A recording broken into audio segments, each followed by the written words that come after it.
Hello friends, welcome back to মাম্পির কিচেন। তো অনেক দিন পর নিজের কাজে ফিরলাম। রান্না করেছি হেলেঞ্চার শাক দিয়ে চুনো মাছের একটা ঝোল। এই গরমে আলাদাই একটা তৃপ্তি আনে কিন্তু এই রেসিপি। তার জন্য কি কি লাগছে দেখে নাও।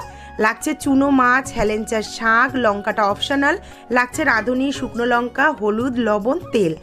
এই রান্নাটা কিন্তু খুবই ভালো। এই গরমে যদি দুপুরে পাতে থাকে মন কিন্তু ভীষণই ভালো হয়ে যাবে। একটু তিতকুতে হয় ঠিকই, কিন্তু ভীষণ ভালো হয় খেতে। অল্প পরিমাণে হলুদ লবণ দিয়ে প্রথমেই মাছটাকে হলুদ লবণ দিয়ে ম্যারিনেট করে নেওয়ার পর কড়াইতে তেল গরম করে একদম গনগনে আঁচে কিন্তু দিতে হবে, যেহেতু ছোট মাছ, নইলে কিন্তু তলা লেগে যাবে। ফুল ভিডিওটা কিন্তু দেওয়া আছে মাম্পির কিচেনে, তোমরা চাইলে সেখান থেকে দেখে নিতে পারো। মাছগুলো ভেজে তুলে নিয়ে ওই তেলের মধ্যেই দিয়ে দেবো রাঁধুনি এবং শুকনো লঙ্কা ফোড়ন। রাঁধুনির থেকে যখন সুন্দর একটা স্মেল বেরোবে তখন দিয়ে দিতে হবে শাক। এর মধ্যে দিয়ে দেবো দুটো কাঁচা লঙ্কা, তারপর একটু নাড়াচাড়া করে দিয়ে দেবো হলুদ লবণ। শাক যখন একদম নিমড়ে আসবে তখন দিয়ে দেবো পরিমাণ মতো জল দিয়ে টকবক করে যখন ফুটে উঠবে দেখবে ঝোলের কালারটা অসাধারণ সুন্দর হয়ে এসেছে।